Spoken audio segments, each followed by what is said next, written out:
Praise the Lord. ஜெபம் பண்ணுவோம்.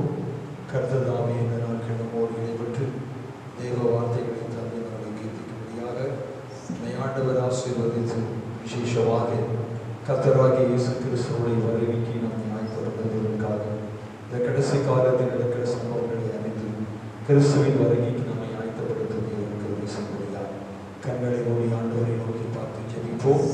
நல்ல பிதாவே, உம்முடைய நாமத்துக்காக உம்மை நன்றியோடு நாங்கள் ஸ்தோத்திரிக்கிறோம். எங்கள் அருமையான தேவகுமாரனாகிய இயேசு கிறிஸ்துவை நாங்கள் உம்மை ஸ்தோத்திரிக்கிறோம். பரிசுத்த ஆவியான தெய்வமே, நாங்கள் உம்மை துதிக்கிறோம். இந்த நல்ல வேலைக்காக நாங்கள் உம்மை துதிக்கிறோம்.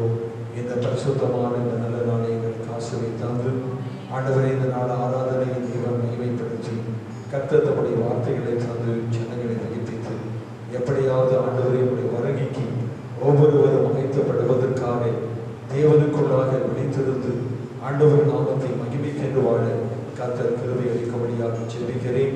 ஆண்டவர் நாம மகிமை பெறட்டும். ஆராதனை ஆரம்பம் முடிவரையதும் மகிமையின் கரம் கூடியிருந்து அற்புதமாய் நடத்தும்படியாகவும் தேவனை மறைத்தபடி வார்த்தைகளை வெளிப்படுத்தும்படியாக பரிசுத்த ஆவியானவர் தாமே எங்களோடு கூட இடைபடுவதற்காக இரட்சகராம் இயேசு கிறிஸ்துவின் நாமத்தினாலே வேண்டுகிறோம் நல்ல பிதாவே. ஆமென். தேவனுக்கு மகிமை உண்டாகட்டும். கர்த்தாவே, நீர் என் தேவன், உம்மை உயர்த்தி உயர்த்தி பாடுவேன். கர்த்தாவே, நீர் என் தேவன், உம்மை துதித்து துதித்து போற்றுவேன் என்கிற பாடலை பாடி தேவனை மகிமைப்படுத்தலாம். கர்த்தாவே, நீர் என் தேவன், உம்மை உயர்த்தி உயர்த்தி பாடுவேன். கர்த்தாவே, நீர் என் தேவன், உம்மை துதித்து துதித்து போற்றுவேன். கர்த்தாவே, நீர் என் தேவன், உம்மை உயர்த்தி உயர்த்தி பாடுவேன். கர்த்தாவே, நீர் என் தேவன், உம்மை துதித்து துதித்து போற்றுவேன். உம்மை உயர்த்தி உயர்த்தி பாடுவேன். உம்மை துதித்து துதித்து போற்றுவேன். உம்மை உயர்த்தி உயர்த்தி பாடுவேன். உம்மை துதித்து துதித்து போற்றுவேன். கர்த்தாவே, என் தேவன், உம்மை உயர்த்தி உயர்த்தி பாடுவேன். கர்த்தாவே, என் தேவன், உம்மை துதித்து துதித்து போற்றுவேன். நீர் அதிசயம் செய்தவர், நீர் ஆலோசனையில் பெரியவர். நீர் அதிசயம் செய்தவர், நீர் ஆலோசனையில் பெரியவர். நீர் சத்தியம் தந்தவர், நீர் நித்தியமானவர். நீர் சத்தியம் தந்தவர், நித்தியமானவர். உம்மை உயர்த்தி உயர்த்தி பாடுவேன். உம்மை துதித்து துதித்து போற்றுவேன். உம்மை உயர்த்தி உயர்த்தி பாடுவேன். உம்மை துதித்து துதித்து போற்றுவேன். கர்த்தாவே, என் தேவன், உம்மை உயர்த்தி உயர்த்தி பாடுவேன். கர்த்தாவே, என் தேவன், உம்மை துதித்து துதித்து போற்றுவேன். ஏழைக்கு பெலனானி, எளியவன் திடனானி. ஏழைக்கு பெலனானி, எளியவன் திடனானி. ஆபத்தில் அரணானி, வேலுக்கு நிழலானி. எங்கள் ஆபத்தில் அரணானி, வேலுக்கு நிழலானி.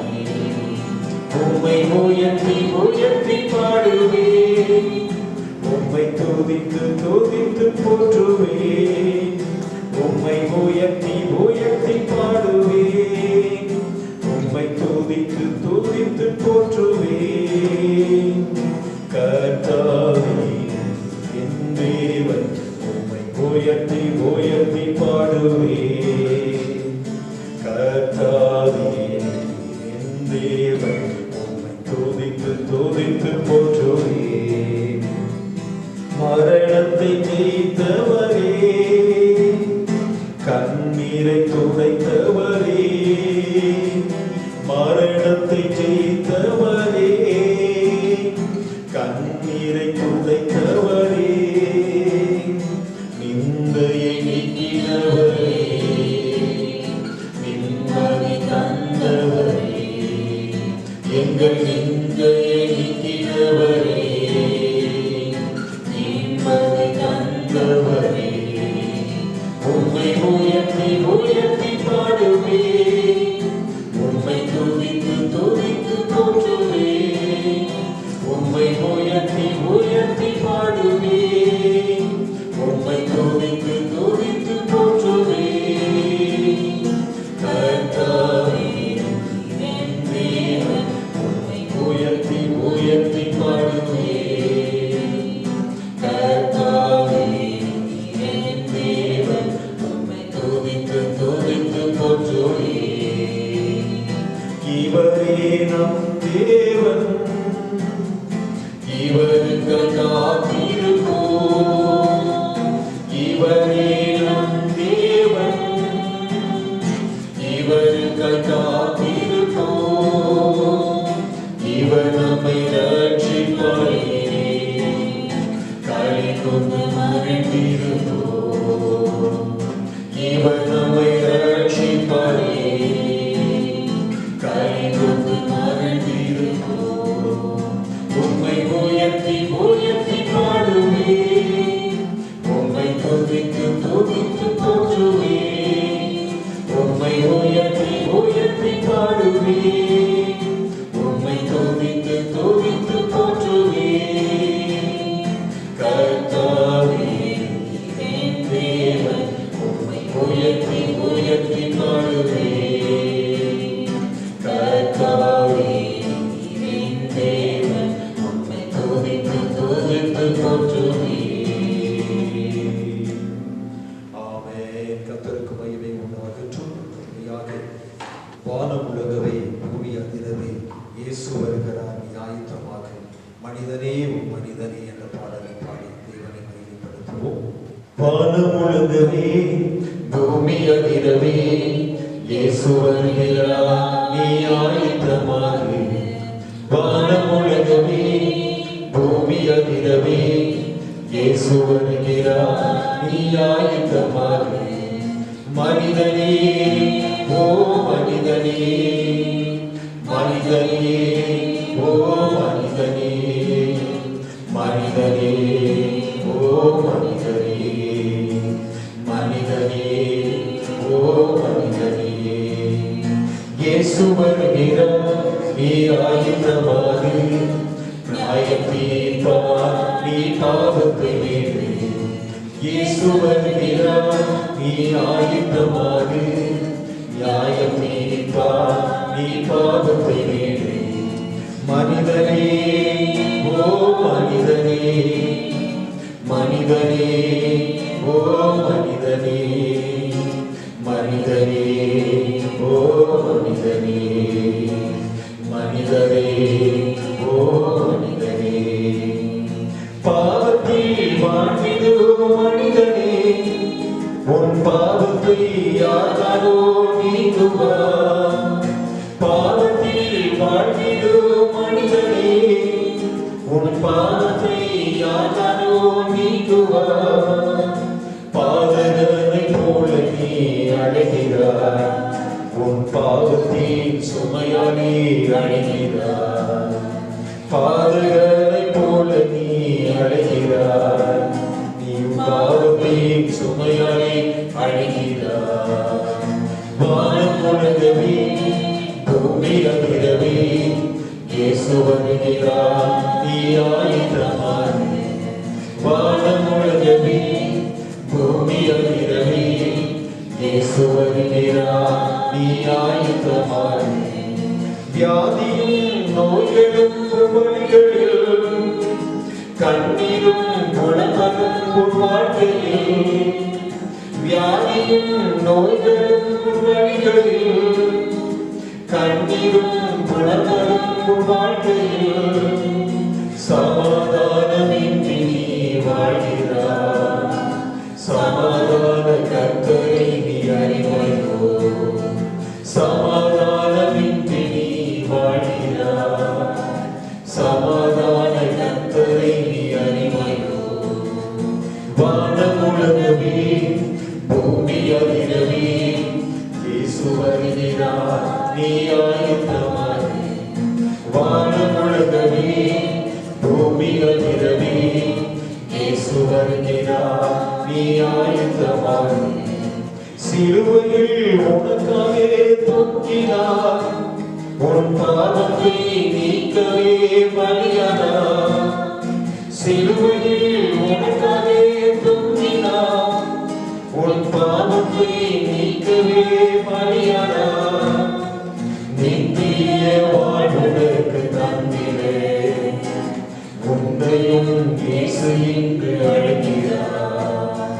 நித்திய வாழ்வுக்கு தந்திரே உன்னையும் இயேசு இங்கு அழைக்கிறார். வானமுலகமே பூமி அதிரவே இயேசு வருகிறார், நீ ஆயத்தமாகி. வானமுலகமே பூமி அதிரவே இயேசு வருகிறார், நீ ஆயத்தமாகி. மனிதனே ஓ மனிதனே, மனிதனே ஓ மனிதனே, மனிதனே ஓ மனிதனே, மனிதனே ஓ மனிதனே. இயேசு வருகிறார், நீ ஆயத்தமாகு. நியாயம் தீர்ப்பார், நீ பாவத்தை விடு. இயேசு வருகிறார், நீ ஆயத்தமாகு. நியாயம் தீர்ப்பார், நீ பாவத்தை விடு. மனிதனே ஓ மனிதனே, மனிதனே ஓ மனிதனே, மனிதனே ஓ மனிதனே, மனிதனே ஓ மனிதனே. ஆமென். எங்களை அதிகமாக நேசிக்கிற மகா பரிசுத்தம் உள்ள நல்ல தகப்பனே, இந்த நல்ல வேலைக்காக நான் உங்களை துதிக்கிறேன். தொடர்ந்து எங்களோடு உடைய வார்த்தைகளை தந்து உடைய வருகை குறித்து நாங்கள் ஆயத்தப்படுவதற்காக, உடைய வருகைக்கு தகுதி உள்ளவர்களாக ஆண்டவரே உடைய சமூகத்தை நாங்கள் காணப்பட, உடைய வருகையை நாங்கள் எதிர்நோக்கி பார்க்க தேவன் எங்களுக்கு கிருபை செய்யும்படியாக தொடர்ந்து எங்களோடு ஆவியானவர் இடைப்படுகிறார். கேட்கிறவர்களுக்கு பிரயோஜனம் உள்ளதாக ஆண்டவரே உடைய வருகைக்கு உடைய மக்கள் ஆயத்தப்படுவதற்காக அடியனை மறைத்து பேசும்படியால் இயேசுவின் நாமத்தில் வேண்டுகிறேன் நல்ல பிதாவே, ஆமென். கர்த்தருடைய பரிசுத்த நாமம் மகிமைப்படுவதாக. இந்த நாளிலும் தேவனுடைய சமூகத்தில் கூடி வந்திருக்கிற உங்கள் அனைவரையும் நமது ஆண்டவரும் இரட்சகருமாகிய இயேசு கிறிஸ்துவின் நாமத்தினாலே நான் வாழ்த்துகிறேன், ஆசீர்வதிக்கிறேன். ஆண்டவராகிய தேவன் தாமே உங்களை ஆசீர்வதிப்பாராக. இந்த நாட்களில் நாம் கடைசி நாட்களில் வந்திருக்கிறோம் என்பதை அறிந்து கொள்ள வேண்டும். என்றால் இன்று உலகம் முழுவதிலும் நாம் பார்க்கும்போது வேதத்தில் சொல்லியிருக்கிறபடி பலவிதமான வியாதிகள் பெருகி கொண்டிருக்கிறது. இந்த கொரோனா என்ற வியாதியானது இன்றைக்கு உலகம் முழுவதிலும் ஒவ்வொரு நாடுகளிலும் ஒவ்வொரு தேசங்களிலும் வியாதிகள் பெருகி கொண்டிருக்கிறது. அதை நிவர்த்தி செய்வதற்கு இன்றைக்கு ஒருவரால் முடியவில்லை. ஆகவே இதை நாம் பார்க்கும்போது அன்பான தேவனுடைய பிள்ளைகளே, ஆண்டவர் இயேசுவானவர் சீக்கிரம் இந்த பூமிக்கு வரப்போகிறார் அல்லது நம்மை அழைக்க வரப்போகிறார் என்பதை நாம் அறிந்து கொள்ள வேண்டும். அதே நேரத்தில் தேவனுக்கு அன்பானவர்களே, இந்த வியாதியின் நேரத்தில் கூட இன்றைக்கு பூமியில் பலவிதமான சம்பவங்கள் நடந்து கொண்டிருப்பதை பார்க்கிறோம். ஆகவே நாசா விஞ்ஞானிகள் சொல்லி இருக்கிறார்கள், விண்கலம் அதாவது மாசு அறியப்பட்டதான விண்கலம் போன்ற ஒன்று பூமியை நோக்கி வந்து கொண்டிருக்கிறது. அது பூமியை மோதினால் பூமியிலே பல சேதங்கள் உண்டாகும் என்று சொல்லப்பட்டு இருக்கிறது. அது மட்டும் இல்லை, இந்த நாட்கள் நாம் பார்க்கும்போது ஆப்பிரிக்காவே உருவாக்கப்பட்டதான வெட்டுக்கிளியானது பல தேசங்களிலிருந்து இப்பொழுது இந்தியாவுக்கு வந்து இருக்கிறது. அதை அழிக்க ஒருவராலும் இன்னும் முடியவில்லை. இன்னும் ஒவ்வொரு நாளும் சில சம்பவங்கள் நடந்து கொண்டு இருக்கிறது. ஆகவே இன்றைக்கு உலகத்தை கணித்து கொண்டிருக்கிறதான சிலர் உலக மக்கள் சொல்லுகிறார்கள், இன்று உலகம் முடிந்துவிடும், இந்த மாதத்தில் 28 அல்லது அடுத்த மாதம் இத்தனாம் தேதியிலே உலகம் முடிந்துவிடும் என்று சொல்லி, மனிதனுடைய வாழ்க்கை முடியும் என்று சொல்லி அநேக விதத்திலே பேசிக் கொண்டிருக்கிறார்கள். ஆனாலும் தேவனுக்குள் அன்பான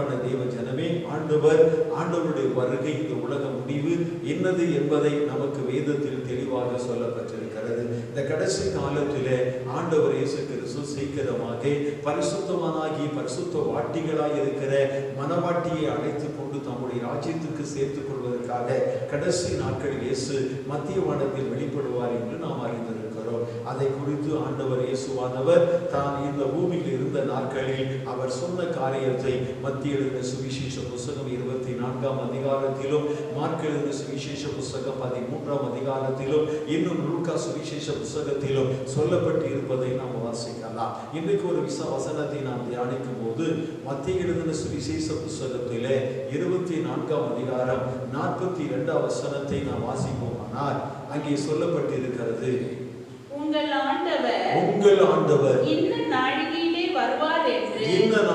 வருவார் என்று நீங்கள் அறியாமல் இருக்கிறபடியினாலே விழித்திருங்கள் என்று சொல்லப்பட்டிருக்கிறது. அன்பான தேவ ஜனமே, என்னை கேட்டுக் கொண்டிருக்கிறதான கர்த்தருடைய பிள்ளைகளே, கர்த்தருடைய வேதத்தை நாம் வாசிக்கும் போது ஆண்டவராகிய இயேசு கிறிஸ்து கட்டாயம் மீண்டும் வருவார். அவர் முன்பு வந்து விட்டார், வந்து நம்முடைய பாவங்களுக்காக மரித்தார், உயிர்த்தெழுந்தார், பரலோகம் சென்றிருக்கிறார். அவர் போகும்போது நான் மீண்டும் திரும்பி வருவேன் என்று சொல்லியிருக்கிறார். இயேசு கிறிஸ்து வருகை மத்திய வானத்தில் நமக்காக ரகசிய வருகை வர இருக்கிறது.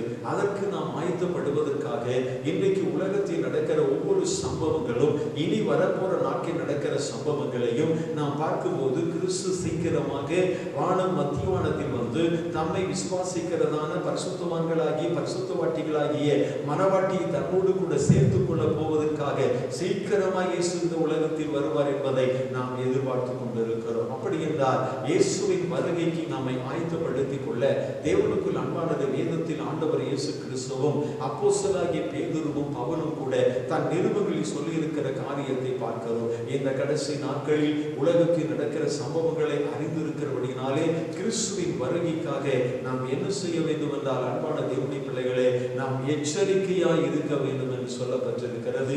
நாம் மற்றவர்களால் வஞ்சிக்கப்பட்டு போகாமல் இருக்க வேண்டும் என்று சொல்லப்படுகிறது. நம்முடைய வாழ்க்கையிலே நம்ம ஜாக்கிரதை உள்ளவர்களாக காணப்பட வேண்டும் என்று சொல்லப்படுகிறது. விழித்திருக்க வேண்டும் என்று சொல்லப்பட்டிருக்கிறது. ஆயத்தமாய் இருங்கள் என்று சொல்லப்பட்டிருக்கிறது. அதே நேரத்தில் கர்த்தருக்காக காத்திருங்கள் என்று வேதம் சொல்லுகிறது. ஆண்டவருடைய வருகைக்காக எதிர்நோக்கி இருங்கள் என்று வேதம் சொல்லுகிறது.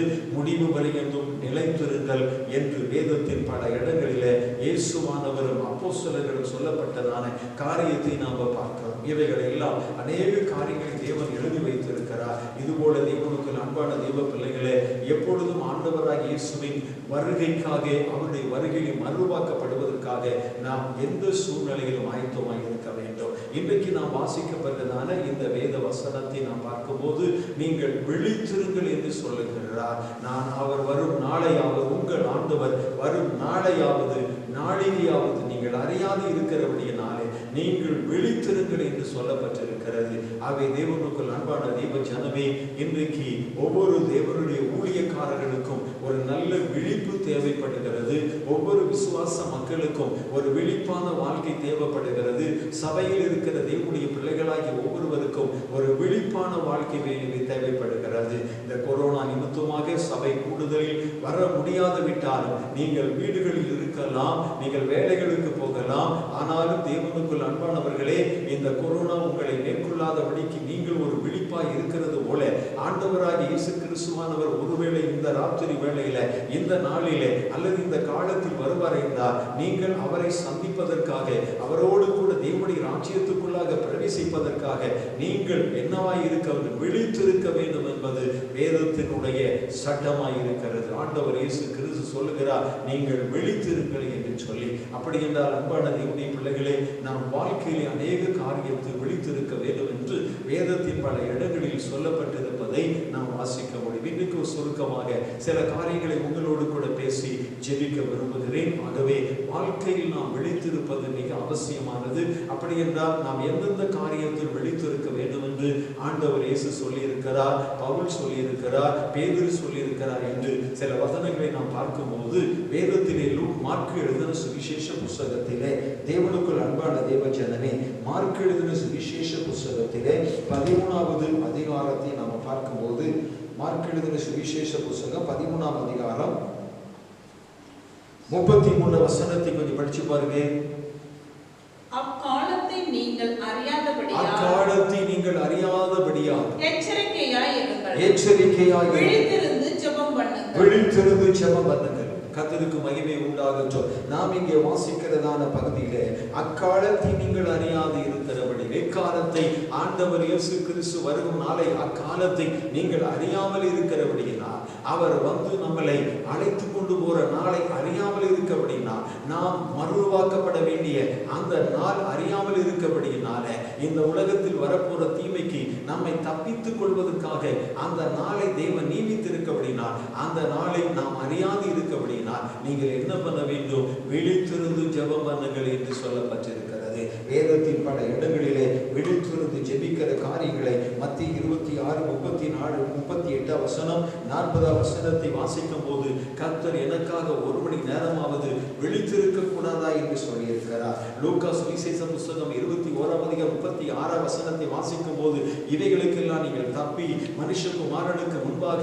நீங்கள் நிற்க பாத்திரவான்களாக இருக்கும்படி விழித்திருந்து ஜெபம் பண்ணுங்கள் என்று சொல்லி இருக்கிறதை பார்க்கலாம். எபேசியர் 6:18 வசனத்தை நீங்கள் வாசிக்கும் போது, எப்பொழுதும் ஆவியில் ஜெபம் பண்ணி விழித்திருங்கள் என்று சொல்லி இருப்பதை நாம் வாசிக்கலாம். கொலோசியர் 4:2 வசனத்தை வாசிக்கும் போது, அங்கேயும் விழித்திருந்து ஜெபியுங்கள் என்று ஆண்டவர் சொல்லி இருப்பதை பார்க்கிறோம். ஆகவே தேவனுக்கு அன்பானவர்களே, இந்த நாளில் ஆண்டவராகிய இயேசு கிறிஸ்துவின் வருகைக்கு நாம் ஆயத்தப்பட வேண்டும் என்றால் நாம் என்ன செய்ய வேண்டும்? கர்த்தருடைய வருகைக்காக ஆயத்தப்பட வேண்டிய மனவாட்டியானவள் சபையானது ஆண்டவருடைய வருகை பரியந்தம் விழித்திருந்து உங்கள் வாழ்க்கையிலே ஜெபத்தில் விழிப்பாக இருக்க வேண்டியது அவசியம்.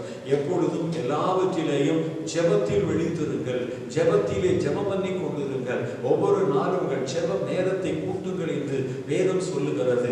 இன்றைக்கு எவ்வளவு நேரம் ஆண்டவரோடு கூட உறவாடுகிறோம், தேவனோடு உறவாடுகிறோம். மனவாட்டியே, நீ மனவாளனாகிய இயேசுவோடு கூட எவ்வளவு நேரம் பேச விரும்புகிறாய், எவ்வளவு நேரம் ஜெபிக்க விரும்புகிறாய்? வரப்போகிறதான நிந்தைகள் போராட்டத்தின் மத்தியிலே ஆண்டவர் நம்மை தப்பித்து வைப்பதற்காக, நம்மை காத்துக்கொள்வதற்காக தேவனிடத்தில் எவ்வளவு நேரம் ஜெபிக்கிறோம் என்பதை அறிந்து, இந்த கடைசி காலத்தில் நமக்கும் ஆண்டவராகிய இயேசுவாகி மனவாளனுக்கும் ஒரு நல்ல உறவு உண்டாகும்படியால் அவருடைய பாதத்தில் அமருங்கள், அவரை துதியுங்கள், அவரை ஸ்தோத்திரியுங்கள், அவரை கனப்படுத்துங்கள், அவரை மகிமைப்படுத்துங்கள், அவரை போற்றுங்கள், அவரை நோக்கி ஜெபியுங்கள். இன்றைக்கு உலகத்தில் நடக்கிற சம்பவங்களுக்கு எல்லாம் நமக்கு தீமை வராதபடி தேவன் நம்மை காத்துக் கொள்வதற்காக, அவருடைய வருகையில் மறுவாக்கப்படுவதற்காக கர்த்தருடைய சமூகத்தில் அதிகமாய் உங்கள் ஜெப நேரத்தை கூட்டுங்கள். விழித்திருந்து ஜெபியுங்கள். காலையில் ஜெபியுங்கள், மாலையில் ஜெபியுங்கள், மத்தியானத்தில் ஜெபியுங்கள், ராத்திரி வேளையில் ஜெபியுங்கள். உங்களுக்கு நேரம் கிடைக்கும் போதெல்லாம் உன் மனவாளனாகிய இயேசுவோடு உறவாடு. மனவாட்டியாகி நீ மனவாளனாகிய இயேசுவோடு கூட உறவாடி ஜெபிக்கிற அந்த வேளையை நீங்கள் அதிகரிக்கும் போது, ஆண்டவர் இயேசு மத்திய வானத்தில் வரும்போது இந்த உலகத்தின் தீமைகளுக்கு உன்னை விலக்கி ஆண்டவர் உன்னை சேர்த்துக்கொள்ள, அந்த ராஜ்யத்துக்குள் நாம் சேர்த்துக்கொள்ள, மனவாட்டியாக நம்மை மாற்றிக்கொள்வதற்கு இயேசுவானவர் ஆயத்தமாய் இருப்பார். ஆகிய தேவனுக்கு அன்பானவர்களே, எப்பொழுதும் எல்லாவற்றிலையும் விழித்திருந்து ஜெபியுங்கள். அந்த நாளை நாம் அறியாதவர்களாய் இருக்கிறோம். ஆண்டவர் இயேசுவின் வருகைக்கு நம்மை ஆயத்தப்படுத்துகிறது.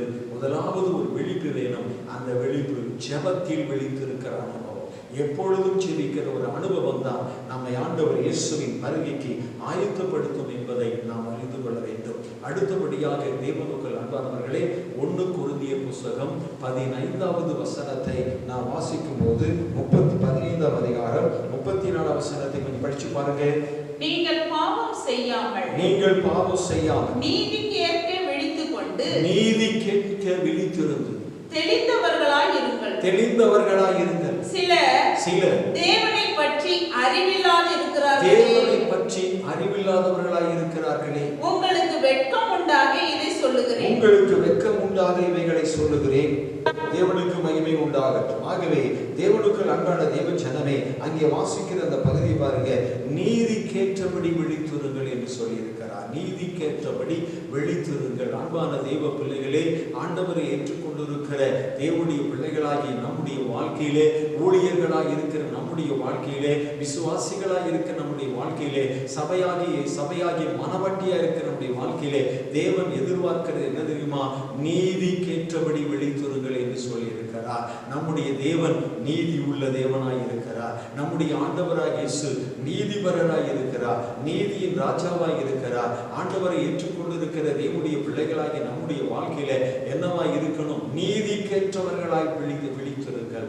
ஆண்டவருடைய பிள்ளைகளாய் இருக்கிற நாம நீதியை செய்வதற்கு நம்முடைய வாழ்க்கையில விழித்திருக்க வேண்டும் என்று இங்கே அப்போஸ்தலனாகிய பவுல் மூலமாக வெளிப்படப்படுகிறது. ஏனென்றால் தேவனுக்கு அன்பான தேவ பிள்ளைகளே, ஆண்டவர் இயேசு நம்மை தெரிந்து கொண்டதனுடைய பிரதான நோக்கமானது பேதுரு சொல்லுகிறார், நாம் பாவத்துக்கு செத்து நீதிக்கு பிழைத்திருக்கும்படி அவர் தாமே தம்முடைய சரீரத்தில் நம்முடைய பாவங்களை எல்லாம் ஏற்றுக்கொண்டார், அவருடைய தழும்புகளாலே குணமாக்கப்படுகிறோம் என்று அவர் சொல்லியிருந்த வார்த்தையின்படி பாருங்க, நாம் பாவத்துக்கு செத்து நீதிக்கு பிழைக்கும்படியாக ஆண்டவர் நம்மை தெரிந்து கொண்டிருக்கிறார் என்பதை அறிய வேண்டும். ஆண்டவருடைய நாமத்திலே பாவம் மன்னிப்பு பெறுவது, ஞானஸ்நானம் எடுப்பதே நீதியை நிறைவேற்றுவதாக இருக்கிறது என்று ஆண்டவர் இயேசு சொல்லி இருக்கிறார். மாத்திரமில்லை, யார் உம்முடைய கூடாரத்தில் தங்குவார், யார் உம்முடைய பரிசுத்த பர்வதத்தில் ஏறுவான் என்று சொல்லி சங்கீதக்காரன் தாவீது சொல்லி இருக்கும் போது, உத்தமனாய் நடந்து நீதியை நடப்பித்து மனதார சத்தியத்தை பேசுகிறவன் தானே என்று வேதம் சொல்லுகிறபடி,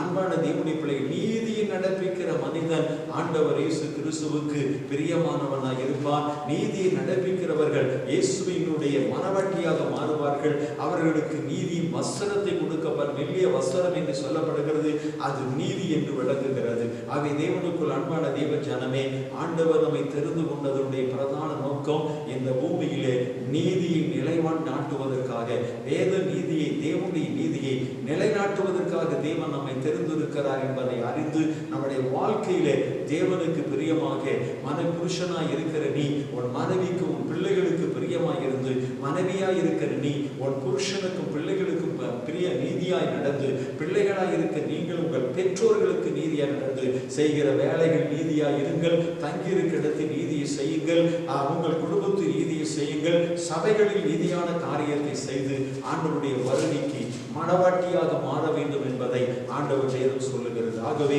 நீங்கள் ஆண்டவரால் தெரிந்து கொள்ளப்பட்டபடியினாலே தேவனுக்குள் அன்பான தேவ ஜனமே, நீதியை செய்வதற்காக விழித்திருப்பது மிக அவசியமாய் இருக்கிறது. நீதியை செய்கிறவன் தேவனுடைய கூடாரத்தில் தங்குவான், நீதியை செய்கிறவன் பரிசுத்த பர்வதத்தில் வாசம் பண்ணுவான், நீதியை செய்கிறவன் இயேசு கிறிஸ்துவின் மனவாட்டியாக மாறுவான், நீதியை செய்கிறவன் இயேசு கிறிஸ்துவின் வருகையிலே மறுரூபாக்கப்படுவான் என்பதை நாம் அறிந்து ஆண்டவனுடைய கையிலே கொடுத்திருக்கிற இந்த விசுவாச வாழ்க்கையில தேவனுக்குள் அன்பானவர்களே, நம்முடைய குடும்பத்திலும் இந்த உலகத்தில் உயிர் உள்ள வரைக்கும் நமக்கு கிடைத்த எல்லாவற்றிலேயும் நீதியை நிலைநாட்டுவோம், நீதியாய் நடப்போம். கிறிஸ்துவின் வருகையில விழித்திருந்து அவருடைய வருகைக்கு ஆயத்தப்பட தேவன் நமக்கு அனுகிரகம் செய்வாராக. அடுத்தபடியாக நாம் வேதத்திலே வாசிக்கிற இன்னொரு வசனத்தை நாம் பார்க்கும் போது, தேவனுக்குள் அன்பானவர்களே, எபேசியருக்கு எழுதின நிருபத்திலே 5ஆம் அதிகாரம் 4ஆம் வசனம் இப்படியாக சொல்லுகிறது. வாசித்து பாருங்க. எபேசியர் 5:14. ஆதலால் தூங்குகிற நீ விழித்து மரித்தோரை விட்டு எழுந்திரு, அப்பொழுது கிறிஸ்து உன்னை பிரகாசிப்பார் என்று சொல்லி இருக்கிறார். தேவனுக்கு அன்பான தேவ ஜனமே, விழித்திருந்து, என்ன தூங்குறவங்க நீ விழித்திரு என்று சொல்லப்பட்டிருக்கிறது. தூங்குகிற நீ விழித்திரு. இன்றைக்கு அநேக பேர் கிறிஸ்துவ ஜீவியத்துல தூங்குகிற ஒரு அனுபவமாய் காணப்படுகிறார்கள். ஜெபம் இல்லாத ஒரு தூக்கத்திலே தூங்கிக் கொண்டிருக்கிறார்கள். ஆவிக்குரிய அனுபவம் இல்லாமல் தூங்கிக் கொண்டிருக்கிறார்கள். பரிசுத்த ஒரு வாழ்வு இல்லாமல் தூங்கிக் கொண்டிருக்கிறார்கள். சத்தியத்தின்படி நடக்காதபடி தூங்கிக் கொண்டிருக்கிறார்கள். ஜனங்களோடு ஒரு ஐக்கியப்படாதபடி ஒரு தூக்கமுள்ள ஒரு வாழ்க்கை வாழ்ந்து கொண்டிருக்கிறார். தூங்குகிற நீ ஆண்டவர் உன்னை பார்த்து சொல்லுகிறார், தூங்குகிற நீ வெளித்திரு. உன் மனவாளனாக இயேசு சீக்கிரம் வரப்போகிறார். மரித்தோரை விட்டு எழுந்துரு என்று சொல்லுகிறது போல இன்றைக்கு அநேக பேர் என்ன செய்திருக்கிறார்கள்? கிறிஸ்துவ ஜீவியத்திலும் மரித்தவர்களாய் காணப்படுகிறார். யார் மரித்தவர் என்று வேதம் சொல்லுகிறது. யார் பாவத்தினாலே இன்னும் வாழ்ந்து கொண்டு இருக்கிறார்களோ அவர்கள் தான் மரித்தவர்களாய் இருக்கிறார். பாவத்துக்கு அடிமைப்பட்டவர்கள், பாவத்திலே சிக்கப்பட்டவர்கள், பாவத்துக்காக வாழ்கிறவர்கள், பாவத்தையே விரும்புகிறவர்கள் எல்லாம் வேதம் சொல்லுகிறது மரித்தவர்கள் என்று சொல்லும். ஆண்டவர் இயேசு கிறிஸ்துவிடத்தில் வந்து பாவ மன்னிப்பு பெற்று மறுபடியும் இந்த உலக பாவத்துக்கு விழுந்திருக்கிற சகோதரா, சகோதரியே, உன்னை தான் வேதம் சொல்லுகிறது, நீ மரித்திருக்கிறாய் என்று சொல். ஆண்டவரை அறிந்து கூட இன்னைக்கு ஆண்டவருக்குள்ளாக துதிக்க மனமில்லாதபடி, ஆண்டவரை மகிமைப்படுத்த மனமில்லாதபடி நீ வாழ்ந்து கொண்டிருக்கிறாயே, அதை தான் சொல்லுகிறது மரித்தவர் என்று சொல்லி. மரித்தவர்களும் மௌனத்தில் இறங்குறவர்களும் தேவனை துதியார்கள் என்று சங்கீதக்காரர் சொல்லி இருக்கபடி, தேவனை துதிக்காது இருக்கிற நீ, தேவனை நோக்கி ஜெபிக்காது இருக்கிற நீ, தேவனிடத்திலே அன்பு கூறாது இருக்கிற நீ, உடைய வாழ்க்கையில என்னவா இருக்கும்? வேறு சொல்லுகிறது மரித்தவர்கள். மரித்தவர்கள், இந்த மரித்தவர்களிலிருந்து நீ என்ன விழித்து எழும். மரித்தவனாய் இருக்காது, தூங்கிக் கொண்டு இருக்காது. வேதம் சொல்லுகிறது ஆண்டவர் சீக்கிரம் வரப்போகிறார். ஆகவே நீ என்ன செய்ய வேண்டும் என்றால், தூங்குகிற நீ விழித்து விழித்து. எத்தனை காலம் இன்னும் உலகத்திலே தூங்கிக் கொண்டே இருப்பார்? எத்தனை காலம் ஆவிக்குரிய ஜீவியத்திலே தூங்கிக் கொண்டு இருப்பார்? உன்னுடைய கிறிஸ்துவ ஜீவியத்தை தூங்கிக் கொண்டு இருப்பேன். ஆண்டவர் இன்றைக்கு உன்னோடு கூட பேசுகிறார். தூங்குகிற நீ விழித்து. மரித்தவர்களை போல வாழ்ந்து கொண்டிருக்காத. பாவத்தில் உளையான சேற்றில் மூழ்கி கொண்டிருக்கிறார்கள். ஆண்டவரிடத்தில் பாவம் மன்னிப்பு பெற்று மறுபடியும் இந்த பாவத்தில் விழுந்து உன் வாழ்க்கையை வீணாக்கி கொள்ளாத.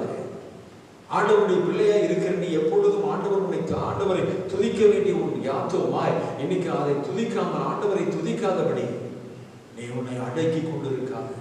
விழித்திரு, விழித்திரு. மரித்தவர்கள் தேவனை துதிக்கார். மரித்தவர்கள் வேதத்தை வாசிக்க மாட்டார். மரித்தவர்கள் தேவனை தேட மாட்டார். மரித்தவர்களுக்கு வேதனை பெறும்.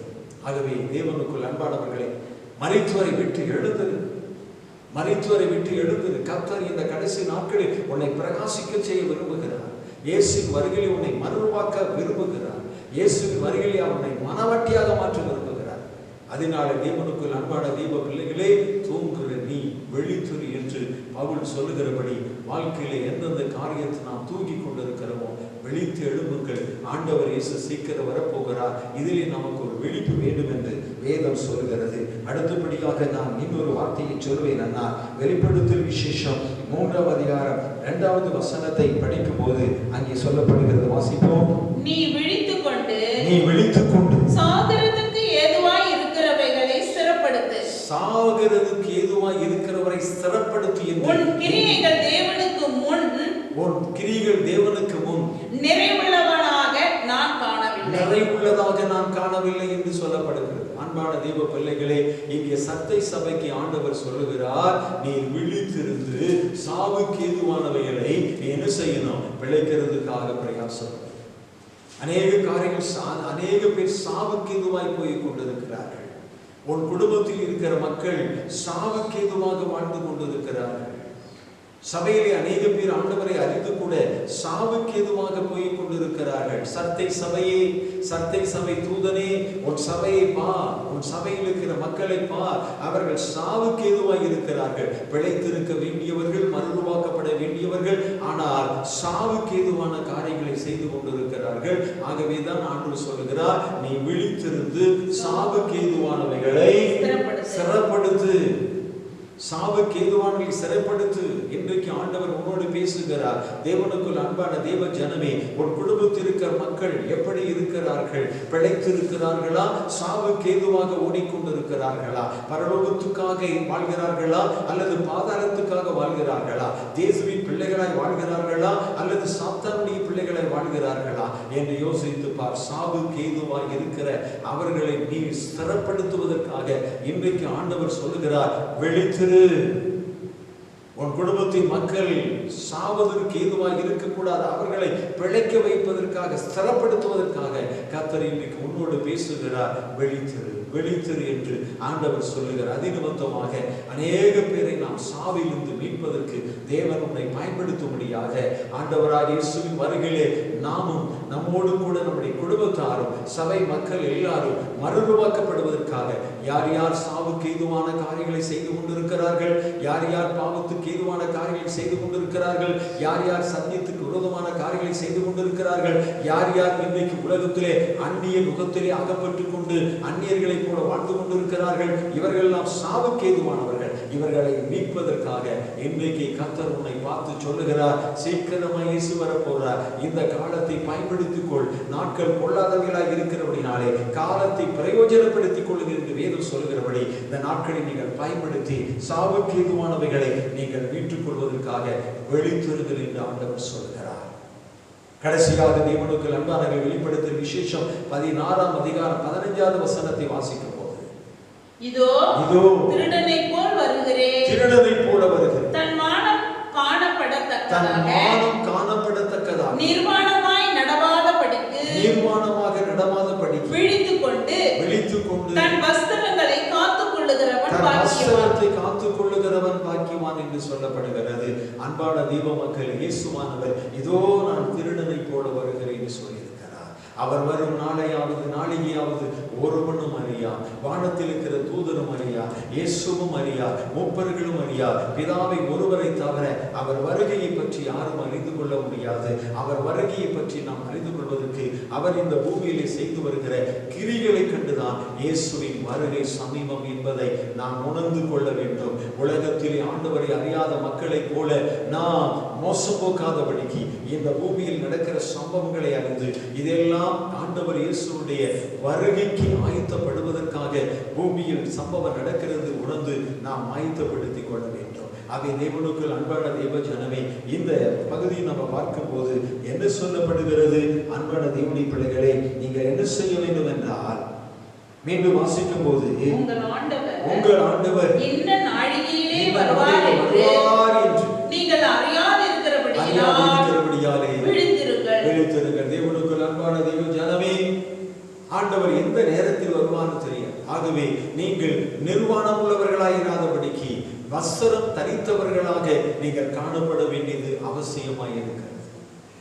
அநேக பேர் ஆண்டவர் நமக்கு நல்ல வஸ்திரங்களை கொடுத்திருக்கிறார். ஆண்டவர் நம்மளை தெரிந்து கொண்டு நம்முடைய பாவங்களை கழுவி பரிசுத்தமான வஸ்திரம், நீதியின் வஸ்திரம், ரட்சிப்பின் வஸ்திரம் என்றதான அநேக வஸ்திரங்களை நமக்கு உடுத்தி இருக்கிறார். ஆனால் தேவனுக்கு அன்பானவர்களே, அநேக பேர் இதை இழந்து போயிருக்கிறார்கள். ஆதாமை ஏவாளையும் தேவன் மகிமையான வஸ்திரத்தில் நிரப்பி இருந்த போது, அவருக்கு மகிமையான வஸ்திரத்தில் காணப்படும் போது அந்த வஸ்திரத்தை சாத்தானுடைய வார்த்தைக்கு கீழ்ப்படிந்து ஏவாள் இழந்து போனாள் என்று பார்க்கிறோம். மகிமை இழந்து போனாள். அந்த மகிமை இழந்து போனது மட்டும் இல்லாமல் தன் புருஷனுக்கும் அந்த கனியை கொடுத்து அவனையும் மகிமையில் இழந்து போக வைத்து மகிமையின் வஸ்திரம் அவர்களை விட்டு விலகி போனது. ஆகவே தேவனுக்குள் அன்பான தெய்வ பிள்ளைகளே, ஆண்டவர் நமக்கு கொடுத்திருக்கிற பரிசுத்த வஸ்திரத்தை நாம் இழந்து போயிடக்கூடாது. ஆதாம் ஏவாள் தன்னுடைய மகிமையின் வஸ்திரத்தை இழந்து போனதினால் தன் புருஷனையும் இலக்கு வைக்கிறார். அவை அன்பான தேவ பிள்ளைகளே, நாம் நம் தேவன் நமக்கு கொடுக்கப்பட்ட பரிசுத்தமான மகிமையின் வஸ்திரத்தை, ரட்சிப்பாகி மகிமையின் வஸ்திரத்தை, விசுவாசமாகி மகிமையின் வஸ்திரத்தை இழந்து போவனால் நம் மூலமாக அநேக பேரை இலக்க வைப்பதற்காக பிசாசு பயன்படுத்துகிறவனாக இருக்கிறார். கர்த்தர் இஸ்ரவேல் ஜனங்களை எகிப்திலிருந்து அழைத்து கொண்டு வந்தபோது வனாந்தரத்திலே ஆரோனை பார்த்து ஜனங்க சொன்னாங்க, மலை மேல் போயிருக்கிறதான மோசேக்கு என்ன நடந்ததோ தெரியவில்லை, எங்களுக்காக வழிநடத்துவதற்கு ஒரு தெய்வத்தை விடுவனும் என்று சொல்லி கேட்டார்கள். இந்த நிமித்தமாக பாருங்க, ஆரோன் ஜனங்களிடத்தில் இருக்கிற அணிகளுக்கு எல்லாம் கேட்டு தன்னை நிர்மாணம் உள்ளவனாக மாற்றிக் கொண்டார். ஒரு கன்றுக்குட்டியை உண்டாக்கி இஸ்ரவேல் ஜனங்களை பார்த்து, இதுதான் உங்களை தெய்வம், இதுதான் உங்கள் தெய்வம், உங்களை எகிப்திலிருந்து கொண்டு வந்த தெய்வம், அதற்கு நாளைக்கு ஆராதனை பண்டிகை என்று சொல்லி அதை ஆராதித்தார்கள். இதன் மொத்தம் மோசே மலையிலிருந்து கீழே இறங்கி வந்தார். ஆரோனை பார்த்தா, ஜனங்களை பார்த்தா, இந்த ஜனங்களை நிர்வாணியாக மாற்றி வைத்திருக்கிறேன். ஆரோன் தன் வாழ்க்கையிலே தன் ஜீவியத்தில் நிர்வாணியாக காணப்பட்டான். அது நிமித்தமாக இஸ்ரவேல் ஜனங்கள் முழுவதும் நிர்வாணியாக மாற்றி வைத்து தேவனுக்குள் அன்பான தேவ ஜனமே, இன்றைக்கு பரிசுத்தத்தை இழந்து போயிருக்கிற மனிதன் ஒவ்வொரு விசுவாசியும் நிர்வாணிகளாய் காணப்படுகிறார்கள். ரட்சிப்பை இழந்து போனவர்கள் நிர்வாணிகளாய் காணப்படுகிறார்கள். விசுவாசம் இல்லாத சந்ததிகள் நிர்வாணமாய் காணப்படுகிறார்கள். இவர்கள் என்ன செய்கிறார்கள்? தேவ மகிமையை இழந்து போய் மற்றவர்களை நிர்வாணிகளாக்க பிரயாசப்படுகிறார்கள். இயேசு சீக்கிரம் வருகிறார். அதனால் தேவன் உனக்கு கொடுக்கப்பட்ட பரிசுத்த வஸ்திரத்தை தரித்தவர்களாய், ரட்சிப்பின் வஸ்திரத்தை தரித்தவர்களாய், நீதியின் வஸ்திரத்தை தரித்தவர்களாய், மெல்லிய வஸ்திரமாகி நீதி வஸ்திரத்தை தரித்தவர்களாக நீங்கள் காணப்படும் போது ஆண்டவர் இயேசுவின் வருகையை அவரோடு கூட சேர்த்துக் கொள்ள தேவன் உங்களுக்கு கிருபை செய்வார். ஆகவே தேவனுக்கு அன்பான தேவ ஜனமே, ஆண்டவருடைய வருகை சமீபமாய் இருக்கிறது என்பது பூமியில் நடக்கிற ஒவ்வொரு சம்பவத்தை குறித்து நாம் அறிந்து கொள்ள முடிகிறது. இன்னும் வேதத்தில் பல காரியங்களிலே விழித்திருக்க வேண்டும் என்று சொல்லி இருந்தாலும் இந்த காரியத்தை நாம் கேட்டு இதன்படி நடந்து எப்படியாவது கிறிஸ்துவின் வருகையிலே நாம் அருள்வாக்கப்பட, நம்முடைய குடும்பம் அருள்வாக்கப்பட, சபை மக்களாகி நாம் ஒவ்வொருவரும் ஆண்டவராய் இயேசுவின் மனவாட்டியாக மாறுவதற்காக, உலகத்தில் வரப்போற தீமையிலிருந்து நாம் தப்பித்துக் கொள்வதற்காக நாம் ஆயத்தப்படுவோமா? விழித்திருப்போமானால் ஆண்டவர் வரும் நாளையாவது நாம் அறியாது இருக்கபடினால் நம்முடைய வாழ்க்கையிலே விழித்திருப்பது மிக அவசியமாக இருக்கிறது. வாழ்க்கையிலே விழித்திருப்பது மிக அவசியமாக இருக்கிறது. அதற்காக இன்றைக்கு ஒப்பு கொடுத்து, ஆண்டவரே, என்னையும் என் குடும்பத்தையும் என் சபையும் கர்த்தருடைய வருகைக்காக உமது வருகைக்கு நாங்கள் ஆயத்தப்பட விழித்திருக்கிற அனுபவத்தை எங்களுக்கு தாரும் என்று ஆண்டவருடைய சமூகத்திலே ஜெபிப்போமா? நல்ல பிதாவே, நல்ல நாமத்துக்காக ஸ்தோத்திரம். இந்த ஆசீர்வதிக்கப்பட்டதான நல்ல வேலைக்காக நாங்கள் உம்மை துதிக்கிறோம். ஆண்டவரே, இந்த நாட்களில் ஆண்டவரே உடைய வருகைக்கு நாங்கள் விழித்திருக்க வேண்டும் என்று உடைய வார்த்தையை நீ சொல்லியிருக்கிறீர். அதன்படி நாங்கள் எந்தெந்த காரியத்தில் விழித்திருக்க வேண்டும் என்பதை நீர் எங்களோடு பேசினீர். ஆண்டவரே, நாங்கள் ஜெபத்தில் விழித்திருக்க வேண்டும் என்பதை வெளிப்படுத்தினீர். ஆண்டவரே, எங்கள் வாழ்க்கையில் இருக்கிற ஜெப குறைவுகள் எல்லாம் மாற்றி இனியாவது இந்த காலத்திலாவது அதிகமாக ஜெபிக்கக்கூடிய ஒரு நல்ல அனுபவத்தை, தேவனோடு அந்த உறவாடுகிற அனுபவத்தை, மனவாளனாகி இயேசுவோடு உறவாடுகிற அனுபவத்தை நீர் எங்களுக்கு தந்து வழி நடத்தும்படியா ஜெபிக்கிறோம். ஆண்டவரே, மரித்தோரை விட்டு எழுந்திரு, தூங்குகிறதை விட்டு எழுந்திரு என்று சொல்லி இருக்கிறீங்க. இனி எங்கள் வாழ்க்கை நாங்கள் தூங்குகிறவர்களை போல தூங்காதபடி விழித்திருந்து ஆண்டவரே மற்றவர்களுக்கு பிரகாசமாய் இருக்கத்தக்கதான ஒரு விழிப்பை நீர் எங்களுக்கு தரும்படியா ஜெபிக்கிறீங்க. நீதிக்கு ஏற்றபடி விழித்திருங்கள் என்று சொன்னது போல எங்கள் வாழ்க்கையில் ஆண்டவரே இந்த நாட்களில் ஆண்டவரே தேவ நீதியை நிறைவேற்றும்படியான அந்த அனுபவத்தை எங்களுக்கு தரும்படியாக நாங்கள் ஜெபிக்கிறோம். அப்படி நாமத்தை மகிமைப்படுத்துவதற்காக நாங்கள் ஜெபிக்கிறோம். அப்படியே நீங்கள் செய்திகளை ஆசீர்வதிக்கிறதுக்காக ஸ்தோத்திரம். ரட்சிப்பின் வசனத்தை, பரிசுத்த வசனத்தை அணிந்தவர்களாக நாங்கள் காணப்பட வேண்டும். சாவுக்கு ஏதுவாக இருக்கிற ஆத்துமாக்களை ஆண்டவரை உயிர்ப்பிக்கிறதுக்கு ஏதுவாக தேவனிகளை நடத்துவதற்காக வேண்டுகிறோம்.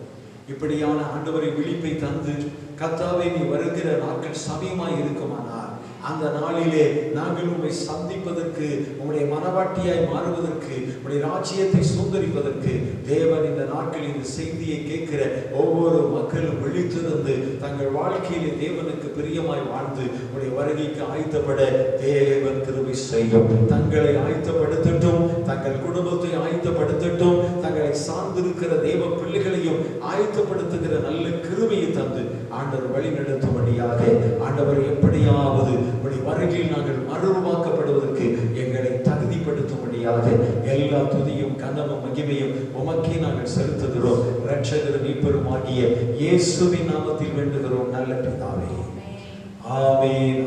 ஆத்துமாவே கர்த்தரை ஸ்தோத்திரி, என் முழு உள்ளமே அவருடைய பரிசுத்த நாமத்தை ஸ்தோத்திரி. என் ஆத்துமாவே கர்த்தரை ஸ்தோத்திரி, அவர் செய்த சகல உபகாரங்களையும் மறவாதே. ஆமென். வானம் முழங்கவே, பூமி அதிரவே, இயேசு வருகிறார், நீ ஆயத்தமாகி. வானம் முழங்கவே, பூமி அதிரவே, இயேசு வருகிறார், நீ ஆயத்தமாகி. மனிதனே, ஓ மனிதனே, மனிதனே, ஓ மனிதனே, மனிதனே, ஓ மனிதனே, மனிதனே, ஓ மனிதனே, இயேசு வருகிறார், நீ ஆயத்தமாக. நியாயம் தீர்ப்பார், நீ பாவத்தை விடு. இயேசு வருகிறார், நீ ஆயத்தமாக. நியாயம் தீர்ப்பார், நீ பாவத்தை விடு. மனிதனே, ஓ மனிதனே, மனிதனே, ஓ மனிதனே, மனிதனே, ஓ மனிதனே, மனிதனே, ஓ மனிதனே. சிலுவையில் உனக்காகவே தோன்றினார், உன் பாவத்தை பலியானார். சிலுவையில் உனக்காகவே தோன்றினார், உன் பாவத்தை நீக்கவே பலியானார். நித்திய வாழ்வுக்கு தந்திரே, உன்னையும் இயேசு என்று அழைக்கிறார். நித்திய வாழ்வுக்கு தந்திரே, என்னையும் இயேசு முன்பு அழைக்கிறார். வானம் உலகமே பூமியங்களே இயேசு வருகிறார், நீ ஆயத்தமாகி. வானம் உலகமே பூமியங்களே இயேசு வருகிறார், நீ ஆயத்தமாகி. நம்முடைய கர்த்தராகிய இயேசு கிறிஸ்துவுடைய கிருபையும் பிதாவாகிய தேவனுடைய அன்பும் பரிசுத்த ஆவியானவருடைய அந்நிய ஐக்கிய சகவாசம் அனைத்தும் உங்கள் அனைவரோடு கூட நேசத்தில் இருக்கிற எல்லா பரிசுத்தவான்களோடும் நம்முடைய ஆண்டவராகிய இயேசு கிறிஸ்து வருகை பரியந்தம் இன்றும் என்றும் சதா காலம் நிலைத்திருப்பதாக.